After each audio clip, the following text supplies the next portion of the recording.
Next, from Elmhurst College, we hear a speech by Katie McFarland, who served in national security positions in several Republican administrations. She talks about the security challenges facing America, the current Middle East situation, and what the U.S. can do to advance the cause of democracy around the world. This runs about 1 hour. We have a great opportunity this evening to hear from KT McFarland. She's a trailblazer. She served 3 presidents and done a wide range of different jobs that you can read about in her bio. I had the opportunity to meet with her for just a few minutes before this talk this evening, and I gotta tell you, we are in for a real treat. So ladies and gentlemen, without any further ado, KT McFarland.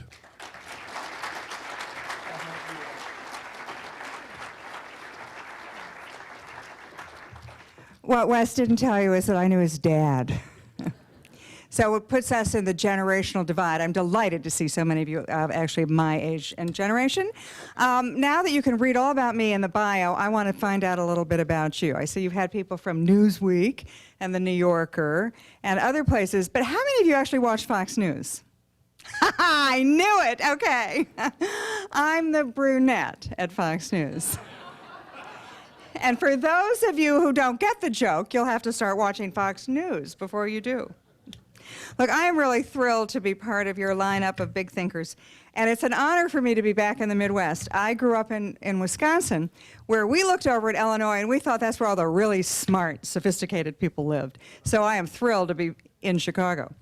I want to thank also President Ray, because your year-long program on democracy is, I think, really important. I don't see a lot of students in the audience, but I've got to tell you that most colleges today, you learn a trade. You learn how to be an engineer or a scientist or a math teacher, and all those are great. And I have 5 children, and so I think it's really important for them to all learn a trade and get a job when they graduate. But college should also be the time that you think big thoughts and great things. And it's great that you're looking at democracy, because I think that is, in fact, the seminal debate we're going to have in the United States, because certainly the world is having that debate. I've always worked. I put my way through college, worked my way through college. I worked in high school. When I graduated from college, I worked. And then I got a graduate fellowship to go to Oxford University. And for 2 years, I didn't work. I studied philosophy. I studied politics. I studied concepts like freedom and rights and democracy. And I learned a lot from those years of reflection. I then went back and worked in Washington. I worked for the Reagan administration. But once we won the Cold War, I retired. I was a stay-at-home mom for 15 years. And I learned a lot as a stay-at-home mom. I mean, it was like, with 5 kids, it was like I was my own personal science laboratory. I learned how people, especially little people, got along, how they thought, what motivated them, how they did or didn't like delayed gratification versus instant gratification, and how they all seemed to break down into tribes and cliques and fight with each other. Those periods out of the workforce were 2 of the most enriching times of my life, because, as I said, I went and thought about things. And although I must say, I do in general favor democracy. I don't favor democracy with 5-year-olds. I actually favor benevolent parental dictatorships. But as I thought about the things, I think that democracy, in fact, is the wave of the current and the future. When we look at the big sweep of history, we think of, where does power lie? Sometimes in history, power has been with the church, or the monarchy, or the military, or the oligarchy. And for the last 200 years in the United States, power has been in Washington. It's been in the Congress, it's been in the executive branch. But what we've seen is a steady growth of power in the hands of the people, both political power and economic power, with the growth of the middle class.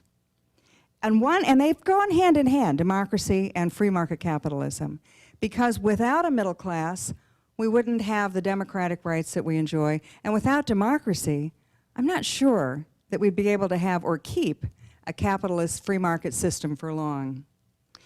On one hand, it has brought us untold wealth. In the history of the world, the United States is the wealthiest power in the history of the world. And for the last 100 years, though, it's not just been about politics, political power, and economic power. It's also been the power of ideas. And this is the era that I call the era of the isms. We had fascism, communism, and now we have Islamism. And in essence, all those things, fascism, communism, Islamism, are really just another form of oligarchy. It's a small group of people who are telling the rest of us what to do. It's either the National Socialist Party in the Nazi Germany, or the Communist Party in the former Soviet Union and China, or right now, it's the Islamist parties of the mullahs in the Middle East. The devastation of World War II and the Great Depression, well, they called democracy and free market capitalism into question. By the 1930s, people wondered, could we trust ourselves to govern ourselves? Do we need a strong hand to lead us? So fascist dictatorships arose. Command economies emerged throughout Europe. And for a brief period, fascism looked like it was the wave of the future. But ultimately, fascism was defeated. It took a world war to do it, but that was a philosophy that ended up on the ash heap of history, to quote my old boss, Ronald Reagan. After the end of World War II, though, the Iron Curtain came out, and then communism became the system of government everyone looked to say, well, maybe that's the answer. The Western European democracies, well, they licked their wounds, and we in the United States, we entered an era of isolation, and we focused on ourselves, as we deserve to do. In the end, Eastern Europe and communism in the Soviet Union collapsed under my boss, Ronald Reagan. It collapsed onto itself. And thankfully, that collapse, unlike other empires that have fallen in the history of the world, that empire collapsed without a shot being fired. Not one life was lost when we won the Cold War. And why? It was because of the common sense and guts and vision of a Midwesterner. A man who had been educated in a small Midwestern liberal arts college. No, it wasn't Elmhurst. It was Eureka, and that was Ronald Reagan. He understood that free people work to their own best advantage, doing what's most important for them. They're much better at deciding what kind of a future they should have than some leadership group in Washington. So the rest of the world, from the Cold War, the end of the Cold War on, they've been looking at us and thinking that we've got all the answers. Eastern Europe, the Czech Republic, Hungary, Poland, they've all developed democracies, free market capitalism. East Germany became West Germany. These countries have all looked to us and said they're the model of the future. That's where we want to be. Even communism in Russia. Now, we may not look at them as a great democracy, but it's a much more participatory system than it's ever been in thousands of years of its history. In fact, when I talked once to a leader, a former communist leader who then became one of the leaders in the new Russia, and he said, you know when we knew that it was over? When we all got television sets. He said, I remember in the 1980s, we got our first television set. He said, we didn't have it at home, but we had it at our factory. And we all crowded around, and guess what we were watching? Dallas. He said, once we thought everybody in America had a Cadillac and beautiful wives and lots of jewels. And he said, but really what we saw was that you had a different way of living and a different standard of living than we'd been told that you had. Once we saw what you had, we wanted the same thing. The Iron Curtain came down, and we've been trying ever since to get there. But it was the idea that they saw how we lived that they wanted to emulate. In fact, once the Iron Curtain came down, all of these countries decided that they wanted to trade in their systems. You know, as Russia became a democracy of sorts, China may not have become a democracy, but it certainly has embraced free market capitalism with great enthusiasm. Nearly all of Latin America, which 30 years ago were military dictatorships, they've all become democracies of one form or another. The one part of the world, though, that seemed immune to democracy and self-governance was the Middle East. These are countries which had been, when you take an example of Egypt, had been for 5,000 years governed by pharaohs or dictators or generals, and somehow the Middle East missed it. The Middle East was not a country and not a part of the world where they ever wanted to assume self-governance on their own. But that all changed in the fall of 2009 when the Iranian people went to the streets to protest what they thought was a rigged election. There had never been a protest movement in that part of the world in centuries. Now, unfortunately, the United States did not respond and encourage them, but they went to the streets nonetheless. The mullahs put them down, put them in jail, killed a lot of them. And that revolution seemed to have been a blip, and it was done. But it wasn't. It came back again. It came back again a year ago. a little bit more than a year ago, in Tunisia and Morocco and Egypt and even in Libya, the Arab Spring began as a movement of people wanting to take back responsibility for their own lives, their economic future, and their political future. Now, I don't know how the Arab Spring is going to turn out in the end. I think 20, 30 years from now, it'll be very different than it's going to be 20 or 30 months from now. But ultimately, the march of history is towards democracy. So we have Latin America, Eastern Europe, former Soviet Union, China, and now the Middle East, all trying to emulate the American system of government, democracy, free market capitalism. But guess what's happened? We've soured on it. The rest of the world is trying to be like us, and we've looked around and say, oh, the system is broken. There's partisan gridlock in Washington. We can't get anything done. We seem to have 5 or 6 issues that we keep kicking the can down the road. Education reform, immigration, tax reform, government spending. I'm sure there are 1 or 2 more, but we can't seem to solve them. We sort of get to one, we argue about it. Oh, healthcare. We get to one, we argue about it, we don't solve it, we go to the next one. We get down to like number 6, and then we come back to number 1 again. So we, as Americans, have soured on and are doubting the system. As the president said, we're looking around and thinking it doesn't work. In fact, some of our leading pundits look at China and they say, you know, they've got it right. Look at them. They can build cities in a matter of months. They all work very hard. They save. Maybe what we really need is a benevolent dictatorship of wise men. Of course, they think of themselves as the wise men, to run America.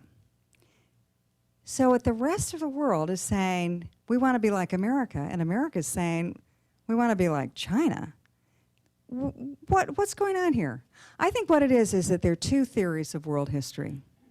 One theory says great empires are born, and they rise, and they have a great day in the sun, but ultimately, they fall on the ash heap of history, whether it's the Greeks, the Roman Empire, the British Empire, the Ottoman Turks, the German Empire. They ultimately rise, but then they ultimately fall. And unfortunately, with this theory of history, America's on that side of the curve. Our days were great, and they were wonderful, but, you know, it's really over. And some of the leading commentators in the United States right now espouse this theory. Some of the people that you probably watch on CNN and other places, they think America's best days are over, and they actually don't think that's such a bad thing. There's a second theory, though, of history, and that's the one I believe in. And I must warn you by saying, I'm a pessimist by nature. I studied at MIT. I'm a defense planner. I'm always looking for the things that are going to go wrong. I'm not looking for the things that are going to go right. But I think that the second theory works.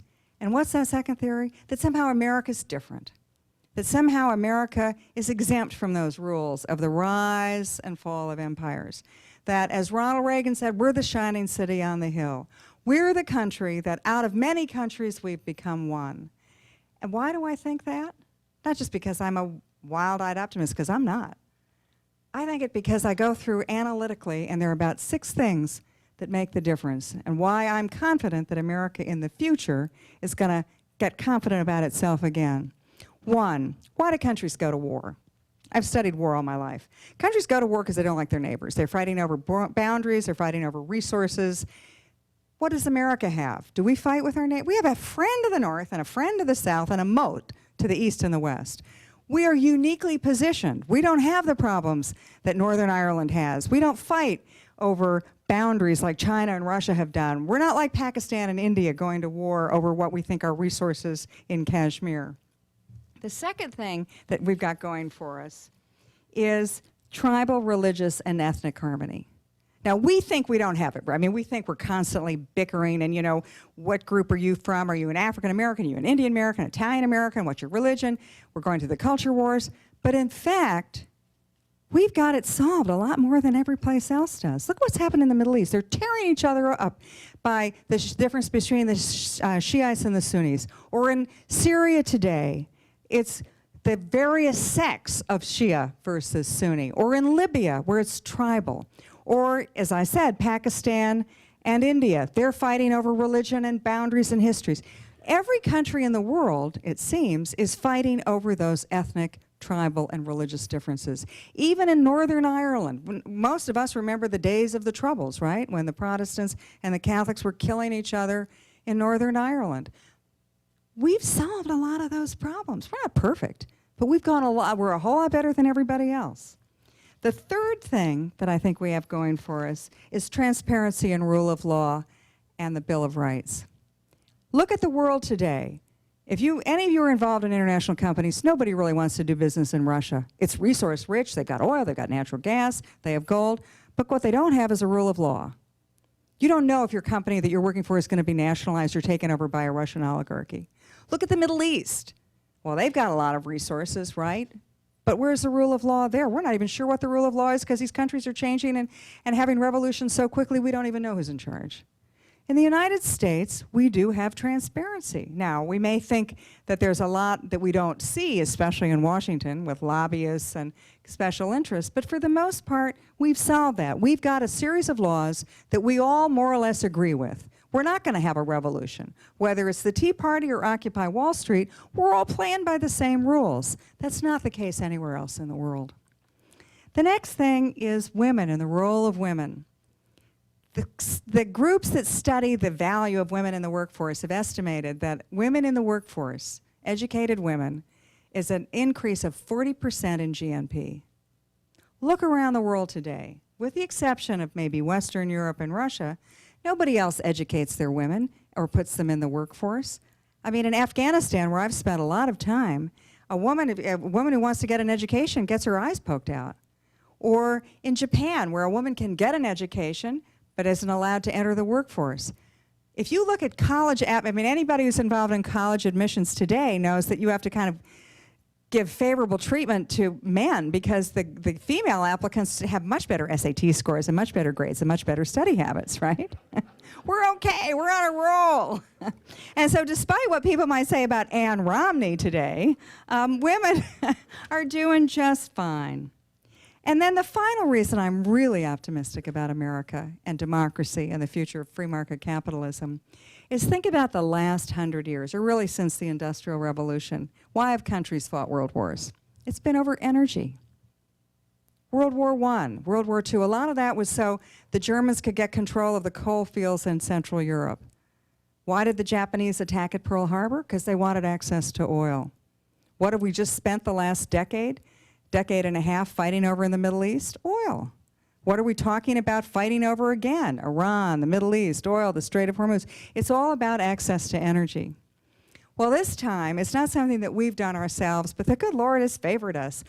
What we found in the last 3 years is American engineers have developed the technology to look deep under the ground and under the ocean to look for energy, oil and natural gas. And when they have looked, they have found we have decades of it. We have centuries of it. We have 500 years of natural gas. We have several hundred years of oil. We have more energy resources in the continental United States and immediately off the continental shelf than any part of the world. We make Saudi Arabia look like a gas station without gas.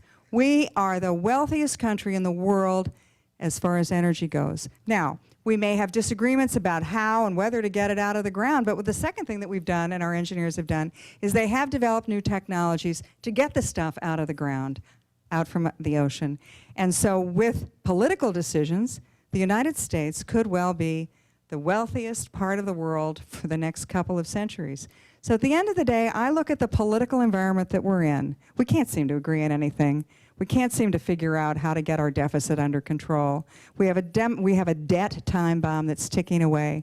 But at the same time, we have the greatest, wealthiest natural resources that any part of the world has ever had. And we have the ability to have cheap and secure and abundant natural resources in the form of energy. And I think ultimately we will develop those. So when people say to you, it's so terrible in Washington. And I can guarantee it is terrible in Washington.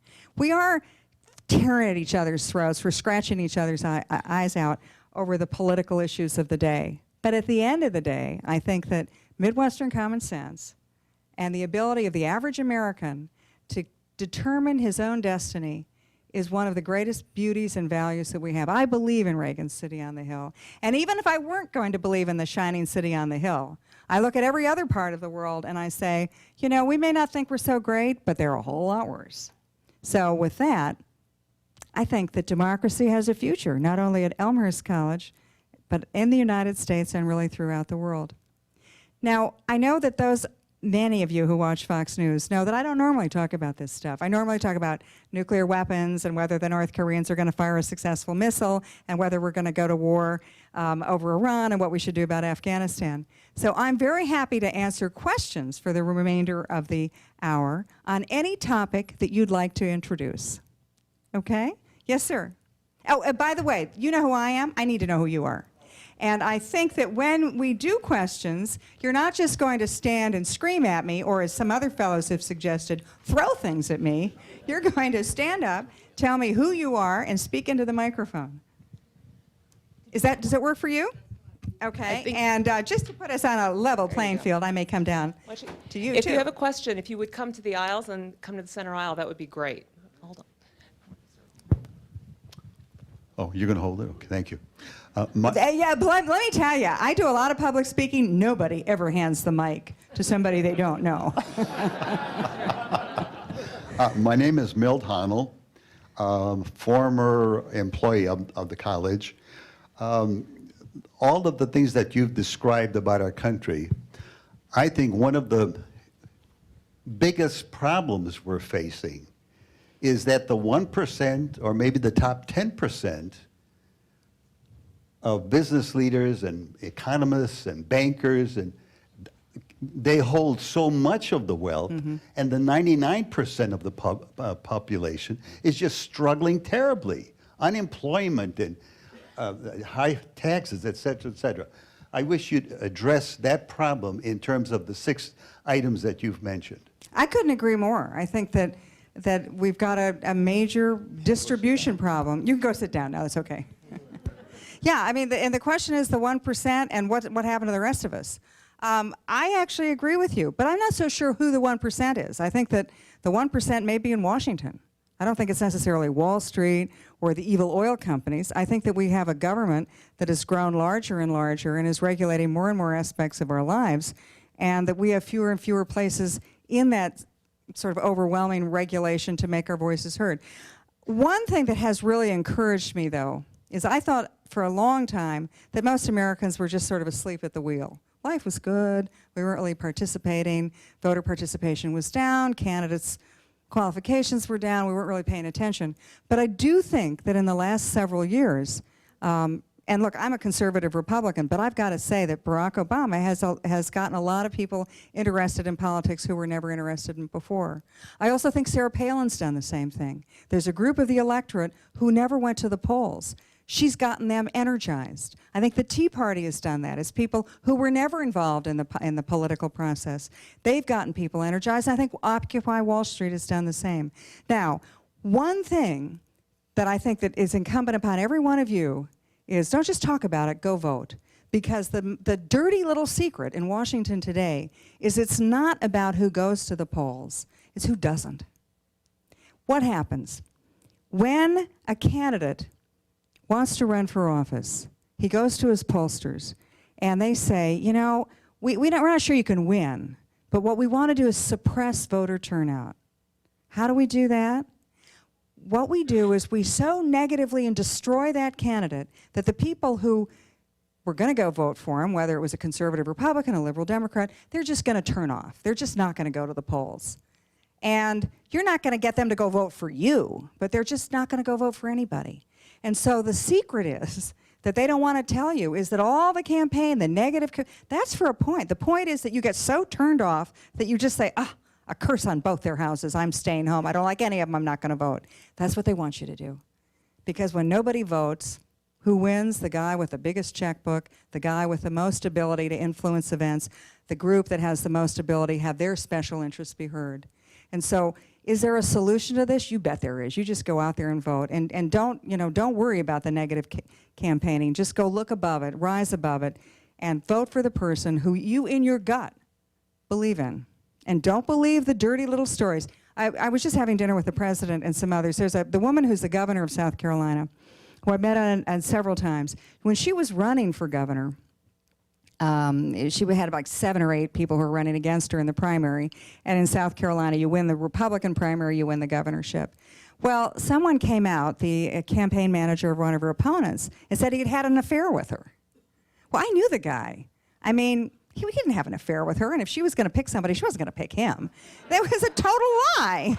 But he came out and said it. It was on the national news cycle. All of a sudden, you have this happily married mother saying, I didn't have an affair with him. It's like, well, gee, do you have an affair with anybody? You know, I mean, what's going on? So it's almost like that accusation, when did you stop beating your wife? Oh, I never beat my wife. Oh, and then somebody else says, oh my God, I didn't know he was a wife beater. And so there you have lies that are spread, and yet nobody seems to be able to kind of rise above it. You rise above it. Don't believe it. Don't believe all the terrible things that you hear about people. Just vote your gut. Vote what you think is the right thing. Believe me, if Chris Christie was going to run for something, they would have so much smear on him. I've heard stories that I know aren't true. But why? They're not trying to get you to vote against Chris Christie. They're just trying to get you not to vote. And so don't listen to it all. When I look at our local news. Who are you? My name is Greg Koster. I'm a public defender in Chicago. Oh my gosh, you're really a busy guy, aren't you?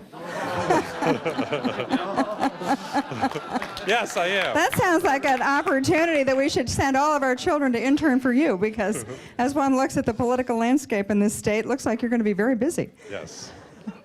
I have a question about news. When I watch the television, read the newspapers about Israel from the United States, for example, I get a very different picture from when I look at the London Review of Books or European sources or even Haaretz, for example. It's so different. And I have a question. I don't know how this relates. You're absolutely right. Yeah.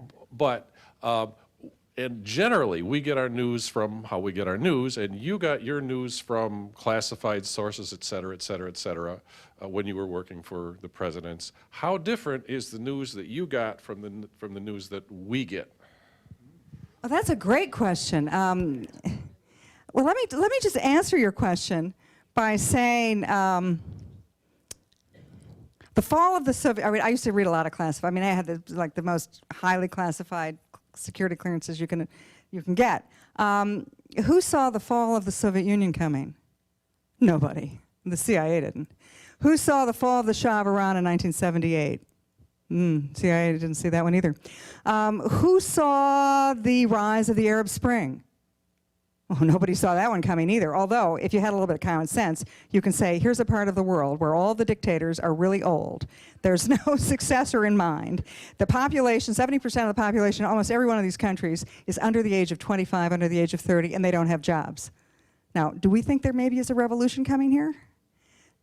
So, yeah, I've read a lot of classified stuff, and for the most, unless it's things about specific engineering things, like how do satellites work, how do nuclear weapons work, is Iran enriching uranium at this clip or at that clip, the analysis of it has always been pretty faulty.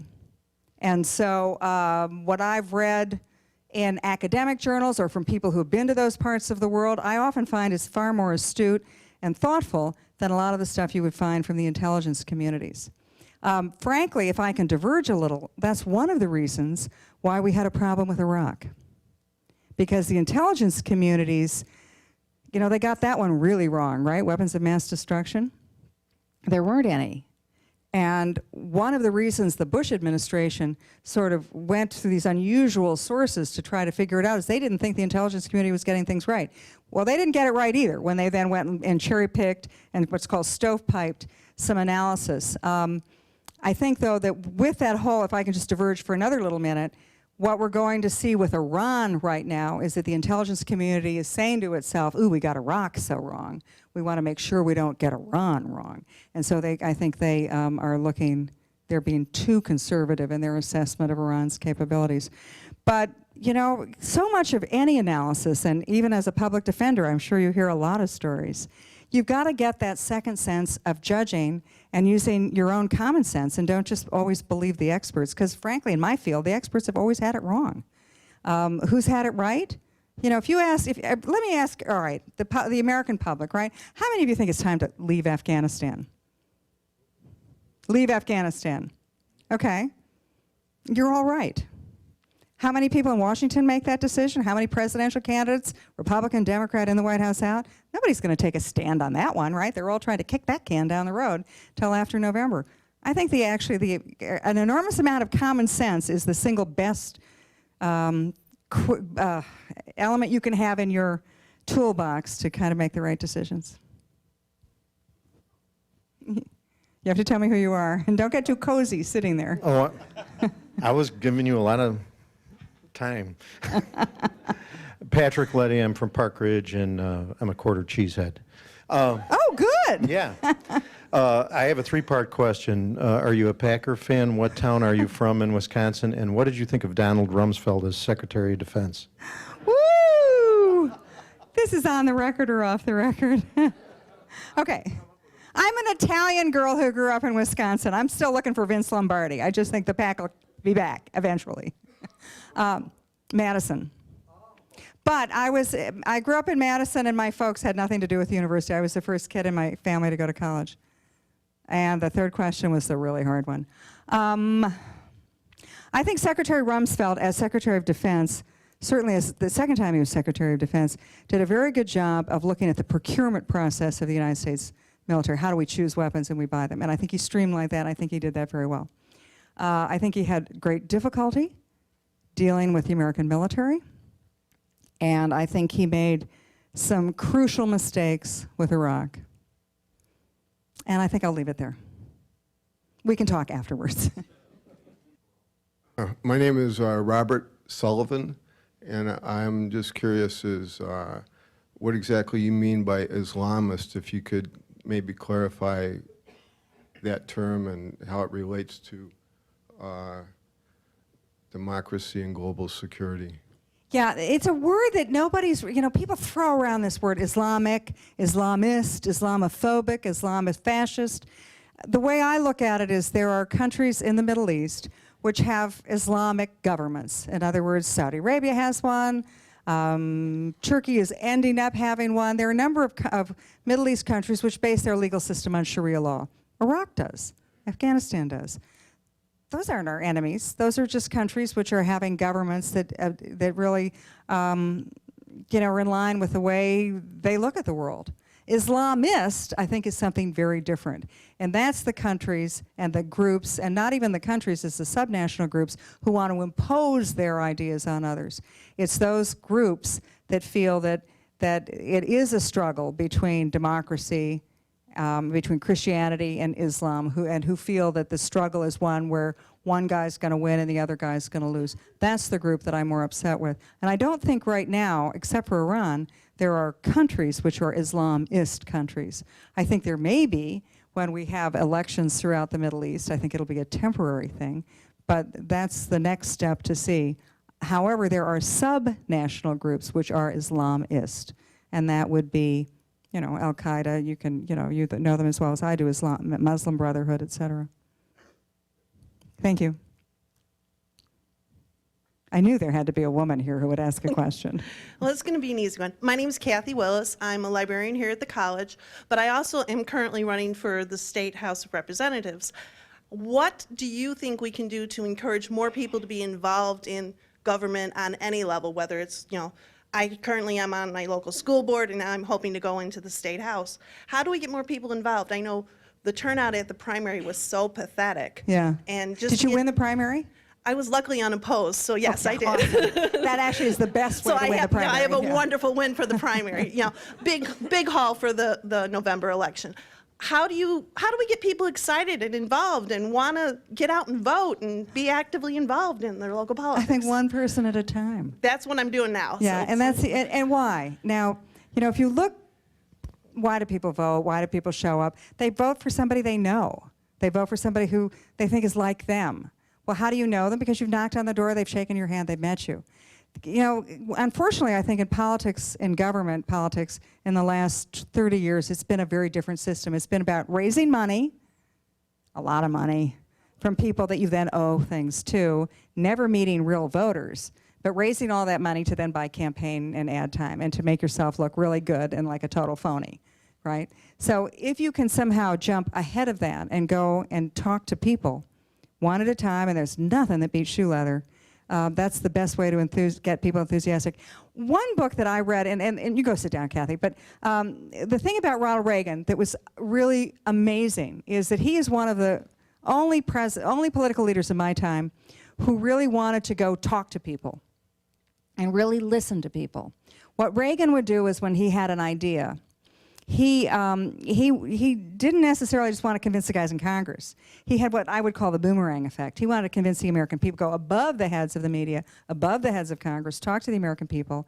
They would then turn around and talk to their elected officials and say, we want this, we want that. Most political leaders don't do that. Reagan understood that. Now, why did Reagan understand that when nobody else did?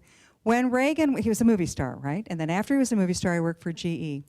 He never liked to fly in planes. He never sort of knew. He wasn't really into it. He liked those World War II movies, but he was going to get on a train if he had to go from place to place. And so there's a very small little pamphlet called The Education of Ronald Reagan, and it describes how Reagan was the GE representative in the 1950s. GE was a company that had some representation in just about every town in America.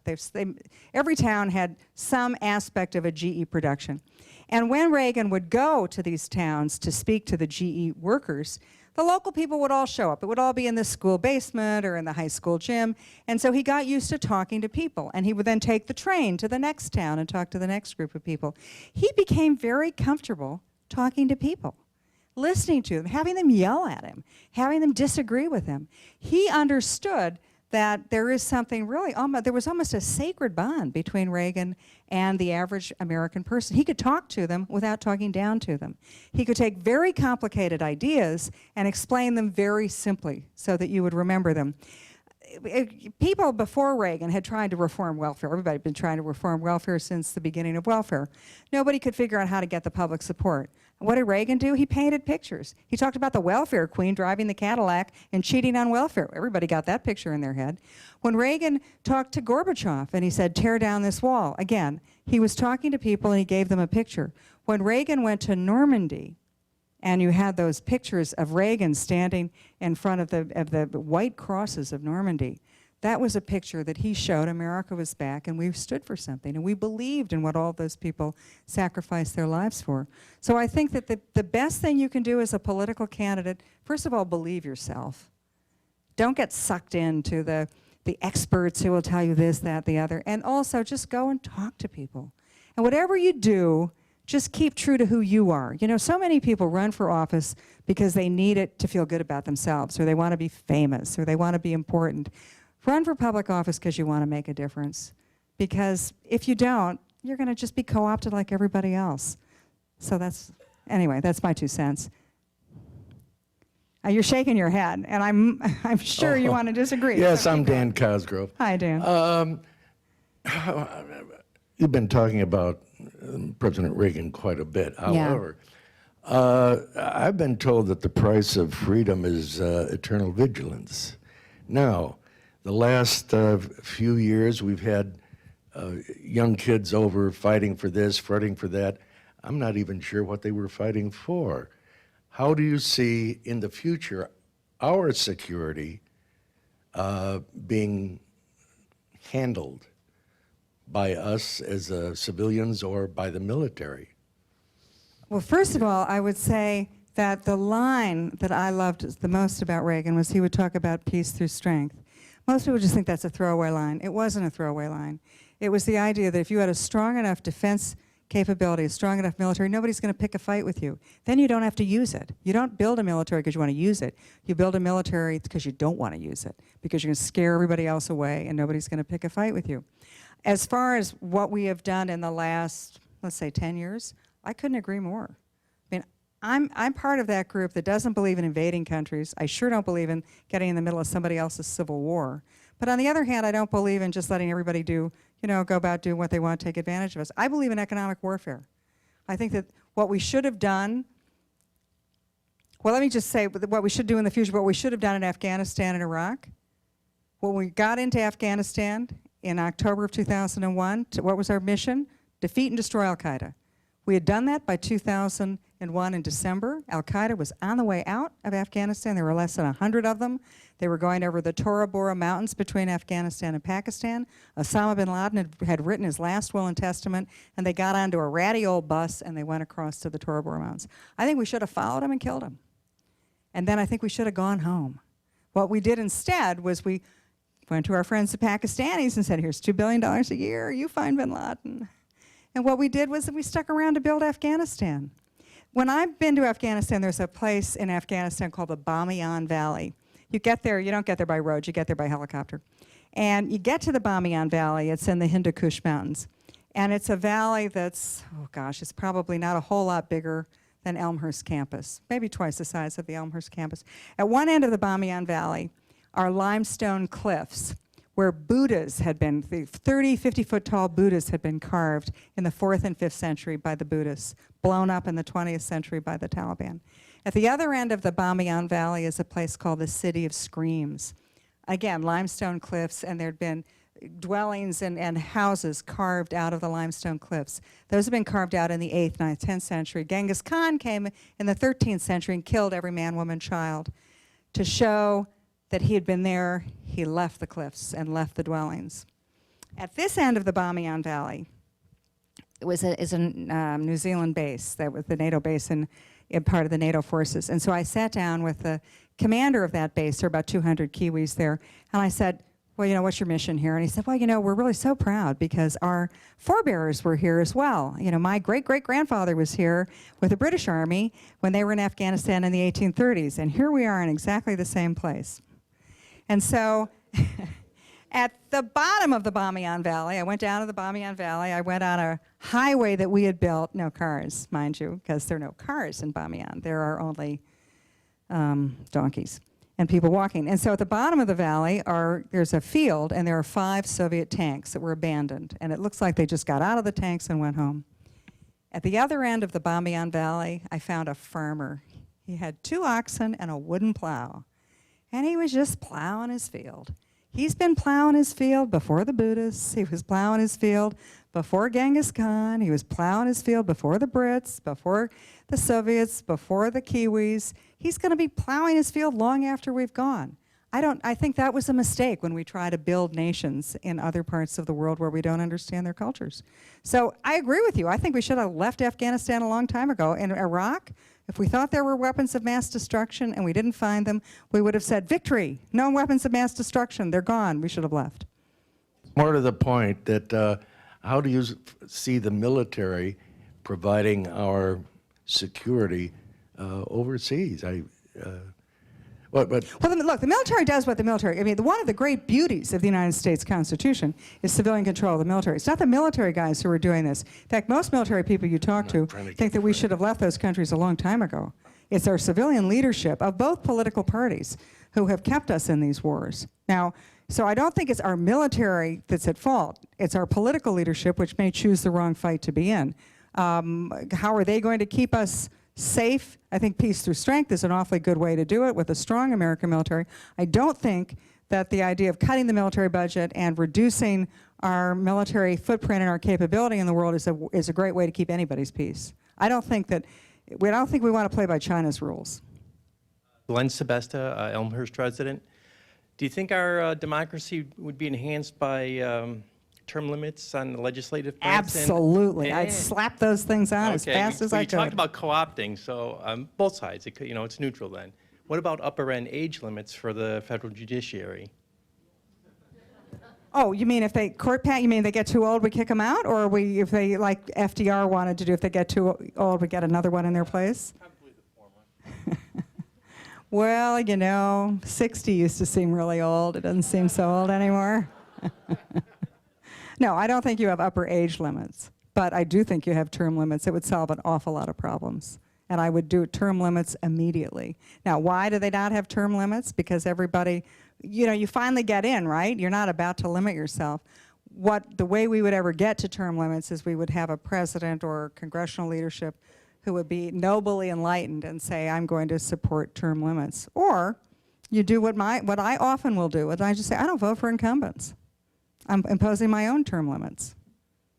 You might want to do that in November. Hi.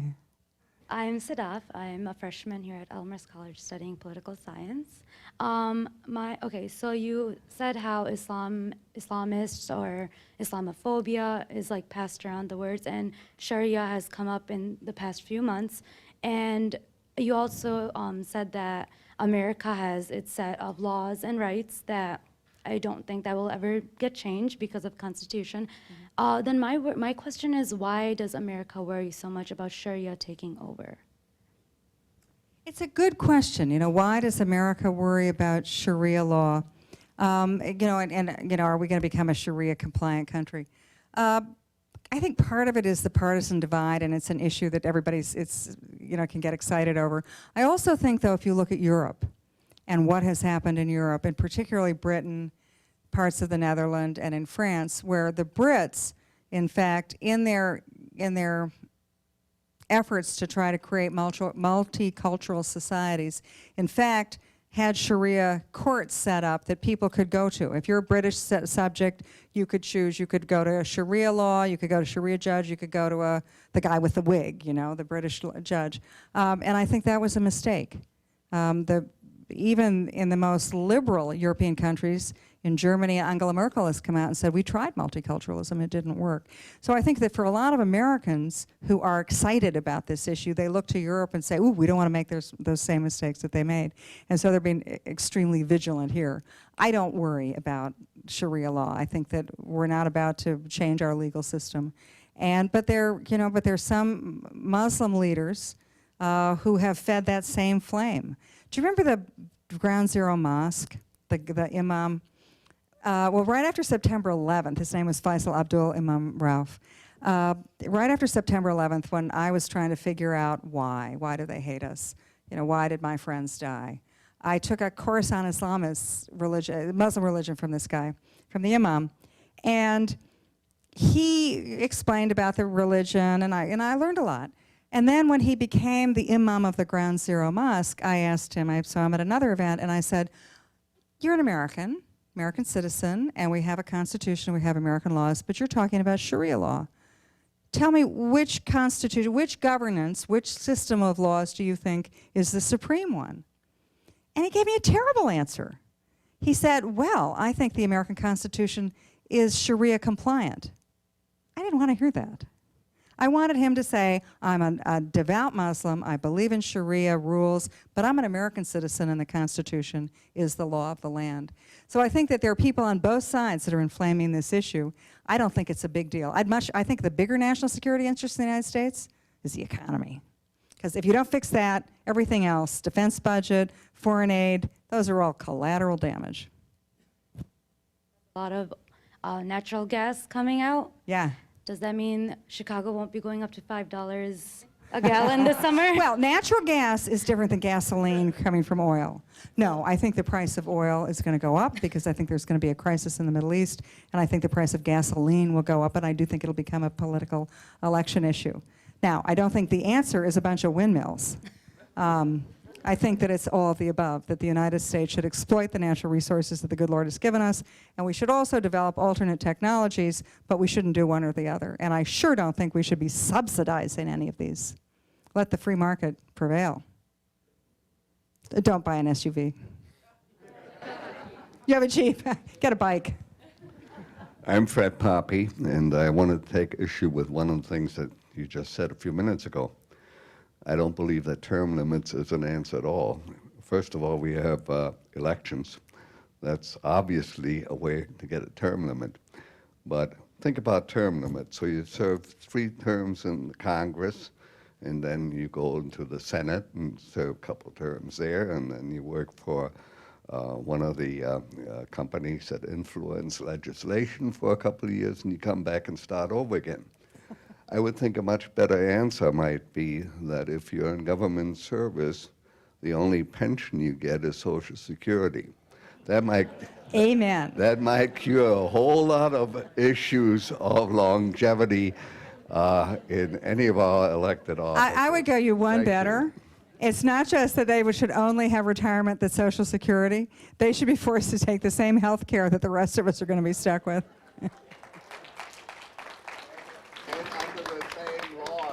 that the rest of us live. Oh, that they'd have to abide, yes, I couldn't agree more. I think the mandarins in Congress, well, I mean, I won't tell you what I really think, but I do agree. I think they should have no retirement plan that the rest of us don't have. I don't think they should have a health care plan the rest of us don't have. And I think they should pay taxes that the rest of us have to pay. And I think we should throw them in the slammer if they deal in insider trading, which is what they're all... Do you know, I mean, I'm from New York. Let me tell you about the former, he's now in jail, but the former majority leader of the New York State Senate. He had a job as the majority leader of the New York State Senate. Guess what his other job was? He could take money as a consultant to help you get legislation passed. It was a bribe. I mean, he made a lot of money on his side job as a consultant. What happens in Congress is even worse because they know there's legislation coming. They go buy the stock, and then they go pass the legislation.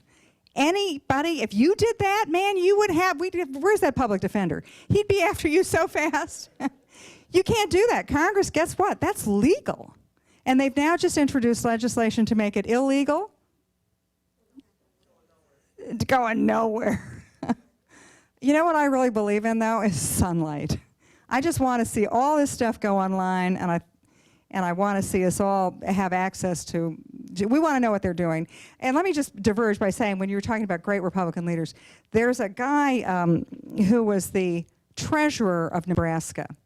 If you'll remember back about 12 years ago, remember that Navy plane that was shot down over Hainan Island in China? And he was the captain of that aircraft. And they were all in jail for a couple of hours during the Bush administration. Anyway, he's a good guy.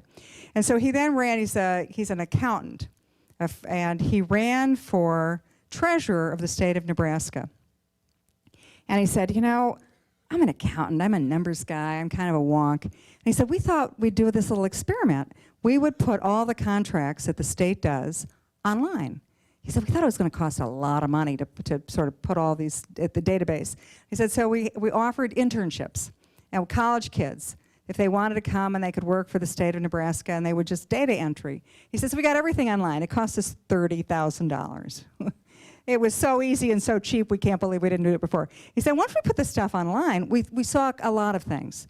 First of all, we found out who was triple dipping, who had taken the government job with the state, retired after 20 years, taken another job, gets his retirement pay, gets a second salary, and then he's now, let's see, 20, 40, 60, retires from that job, gets a second retirement pay, and then he takes the third job.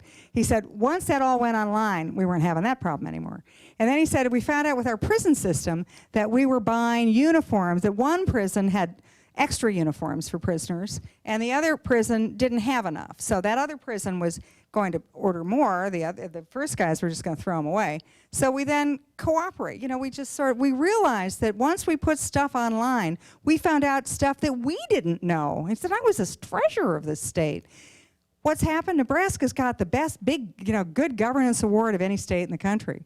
And I think that may actually be the way that besides term limits, we find out what everybody's doing, because once all those contracts go online and someone knows who in the Chicago Department of Motor Vehicles is doing the highways and what the contract is, we may take a little bit of an interest and we may say, not such a good deal. I'm Matt Rohde. I'm a junior economics and management major. I knew there had to be an Elmhurst College student here somewhere in the audience. One of the things we've been talking on tonight is global security, right? I want to take a different path, talk about globalization for a second, because some would say that they kind of walk hand in hand sometimes, right? And study after study after study says that globalization, free trade, the connecting of resources is good for the world as a whole. What I want to know is, do you think America has benefited from globalization? And the reason why I ask this is because with the recent recession, a lot of people find themselves struggling to find jobs, and some people would blame, overseas, sending jobs overseas. Yeah. So what do you think about that? I'm a free trader, and I think even though some of those jobs might be lost to other countries, it's okay, we'll find new jobs. I mean, because look at maybe that isn't the same thing for other countries, but for the United States, we're in a unique position because we keep coming up with stuff. We keep inventing stuff that we didn't know we needed. I mean, who knew you needed a camera on your phone, right? Who knew that you needed to be able to text message people? We can't live without that stuff right now. I mean, if I look at my kid's backpack, they don't let me do that anymore, but when I look at their backpack, what do I see? I see a cell phone, I see, I see an iPad, I see all these electronic devices that didn't exist 10 years ago. We created all that stuff. We'll create the next round of stuff. How are we going to do it? I think part of it is that when students come from abroad to come to the United States to study, what we ought to do, as Chris Christie says, staple the visa application right on the college diploma. We want those kids to stay. So those are jobs that we're not shipping overseas. Those are jobs that are coming to the United States to be creators. More than 50% of the new jobs in this country, the high-tech jobs, are coming from people who were not born in the United States, who have become American citizens or green card. Those are the ones we want to keep. That's how you solve the immigration problem. And when you ship jobs overseas, I'm not so sure that those are the jobs we really want. We're an innovative, high-tech society. We're not ever going to go, I'm sorry, Detroit, but we're not ever going to go back to making cars that are competitive, because they're going to make them in other parts of the world. If you look at globalization, you know, it always used to be made in Japan. The older ones here will remember the cheap stuff was when it was made in Japan. Well, now that's the really expensive stuff. The cheap stuff 10 years ago was made in China. That's not the cheap stuff anymore. It now says made in Macedonia, made in Vietnam. That's the order of the world. And how does it affect the United States and benefit the United States? Every country in the world, whether it's Japan, China, Macedonia, Vietnam, they all want the stuff that we're inventing. And so I'm a big believer in free trade, and not though the idea that you lose your job in Detroit, so therefore there's no new job for you, or we're going to artificially protect your job in Detroit so that you can have a job. I say, you lose your job in Detroit, let's have a little job training. Why don't you learn how to be a computer programmer? Why don't you learn about technology? Why don't you learn about cybersecurity? Because those are the jobs of the future, and we are uniquely positioned to be the country which is going to create those jobs. And if we don't, you know, shame on us. Can we just take one more question for that nice lady who's been waiting so patiently? Ali Ragosa, and I'm a student here, and I was just wondering what you think the role of U.S. should be in Syria. Remember, I'm a Reagan person. I believe in economic warfare. I don't believe in getting in the middle of somebody else's war. I don't think we have a military option in Syria. Why? The Syrian, you know, Assad of Syria has decided he's going to kill or be killed. He's just going to keep killing until somebody stops him. What can we do to stop him? It's different than Libya. You know, Syria has a lot of really powerful friends, particularly Russia and Iran. They're not going to give up Syria without a fight. Secondly, there's no Syrian rebel army to build on. Unlike Libya, where there were mass defections of Libyan generals and Libyan military and Libyan intelligence officers to the rebel side, you see none of that in Syria. The third thing is, I don't think we have the bandwidth for another military engagement, particularly one with Syria, which would be very difficult. They have an air defense system that would be quite robust. So to do a no-fly zone over Syria would be hard, also because they're not killing their people from airplanes, they're killing their people on the ground. So I don't see any military option there. What I would say to deal with Syria, though, is, and I was saying this at dinner, if you've got a snake, don't cut off the tail, cut off the head. Syria exists because of the problem with Iran, because Iran feeds it, supplies it, supports it, endorses it. If Iran had regime change, if the Iranian economy collapsed, you wouldn't have a peep out of Syria. It would be sort of an afterthought. It would be an asterisk at the end of the period. Now, how would you deal with Iran? I mean, I believe in economic warfare, and I believe in tough economic warfare. I would crash that economy in 6 weeks. I would impose those sanctions not in January, not in June. I would impose them tomorrow by noon, cut off their access to world capital. The Iranian government, the Iranian economy, 80% of the Iranian economy comes from oil revenues. 60% of the government revenues come from oil revenues. If they didn't have any of those oil revenues by tomorrow noon, those guys are going to be so worried about keeping their heads that they're not going to be able to deal with nuclear weapons or supporting Syria or supporting Hezbollah and Hamas. The sanctions that we've already had so far, in fact, have started hurting. And they've now, in today's Financial Times, you've seen the Iranians are offering to barter oil for gold. They're offering to sell not for dollars, but discounted rates. They'll lend you them. I mean, look, they're in trouble. And I think what we should do is encourage them to change their own regime. And then the Syrian problem goes away really fast. Thank you very much. I've really enjoyed this. Thank you so much. You're watching the Illinois Channel, an independent nonprofit corporation formed to provide gavel-to-gavel coverage of Illinois state government and other public affairs events taking place across Illinois.